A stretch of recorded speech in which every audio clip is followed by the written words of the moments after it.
沙姜鱼这种鱼不要看它小，它的肉质非常不错，鲜嫩细腻。常见的做法就是香煎和大汤。今天用煎和焗的做法，给大家分享一个香焗沙姜鱼，希望大家喜欢。把买回来的沙姜鱼倒入大盆中，加入适量清水，清洗干净。主要是把鱼腹里面的黑膜以及外面的鱼鳞处理干净。把洗好的鱼倒入小盆中，投入姜片、葱段，撒上一点毛盐，淋上少许花雕、胡椒面，一起拌匀，腌制大概10分钟左右。准备辅料，备少许的生姜，切成姜片和备用；备少许大蒜，用刀片破；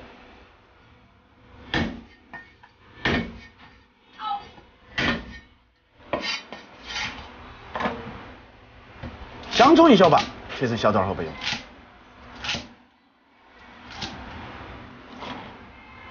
红小米辣3条，削刀切成长条。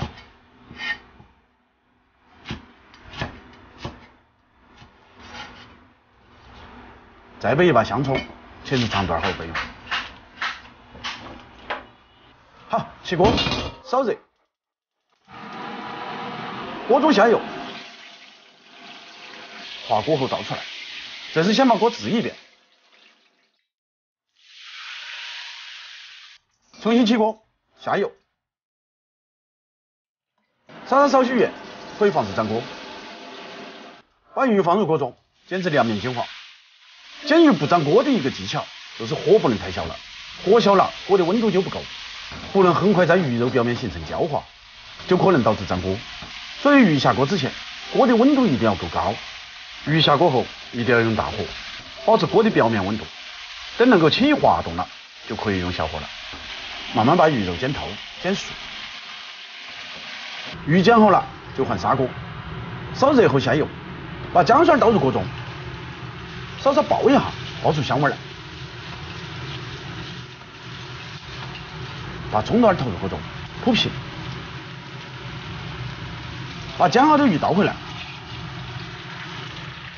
淋上少许花雕，去腥增香。蒸鱼豉油，放上香芹和小米辣，盖上锅盖。锅盖上面淋上少许的米酒，一样是为了增香。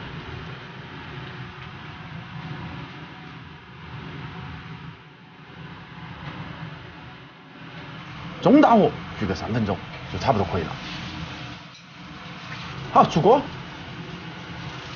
一道香气浓郁、口感鲜香细腻、有略带酥香的香焗沙姜鱼，你学会了没有？今天这道菜重点不是焗，而是煎。因为沙姜鱼肉质比较厚，所以煎的时候一定要煎透、煎香，注意火候的把控，先大火后小火。广东人吃鱼比较注重鱼肉的原汁原味，所以焗的时候尽量不要有过多的调料，少许的蒸鱼豉油就可以了。家常菜嘛，简简单单挺好。关注、点赞、评论，再来2个铜板。我是厨子，下期见。